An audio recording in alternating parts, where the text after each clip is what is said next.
Nah, ini kan sekarang kita sudah eranya kurikulum merdeka ya. Kalau katanya ini saya ngambil kutipannya ini di website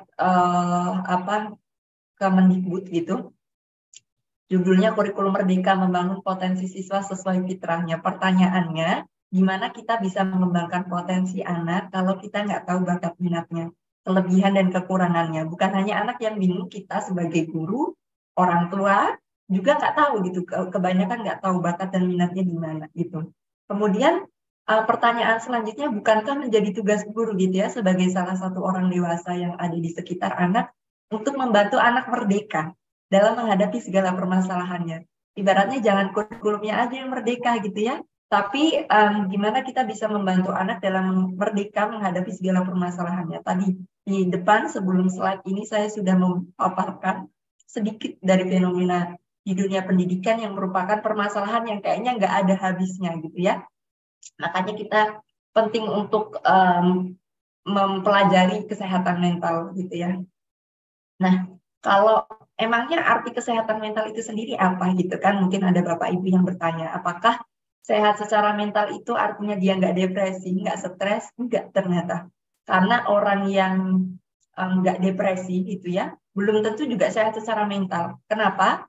Karena yang diartikan kesehatan jiwa atau kesehatan mental itu menurut UU RI nomor 18 tahun 2014 tentang kesehatan jiwa, artinya adalah kondisi di mana seorang individu itu bisa berkembang secara fisik, mental, spiritual, dan sosialnya. Sehingga dia bisa menyadari kemampuan diri sendiri, bisa mengatasi tekanan, bisa bekerja secara produktif, dan bisa memberikan kontribusi untuk komunitasnya. Memang sangat berat ya dikatakan sehat mental, karena sampai di tahap memberikan kontribusi gitu untuk orang-orang sekitar. Nah, permasalahannya tadi yang di depan, kita seringkali menemui anak-anak yang belum bisa berkembang maksimal secara spiritual misalkan, secara sosial misalkan, ya dia pintar di kelas, dia bisa memenuhi standar nilai. Tapi siapa tahu anaknya bermasalah secara sosial, artinya dia belum sehat mental sepenuhnya, gitu. Jadi kesehatan mental yang dimaksud ini cakupannya bisa berkembang secara fisik, mental, spiritual, dan sosial. Artinya itu yang perlu kita seimbangkan di dalam pengajaran ya. Di sini nggak ada loh kata-kata akademik atau kognitif.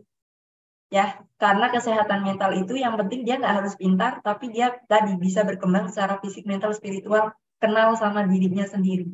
Kalau dia nggak kenal sama dirinya sendiri, dia sulit mengatasi permasalahan gitu, Bapak Ibu.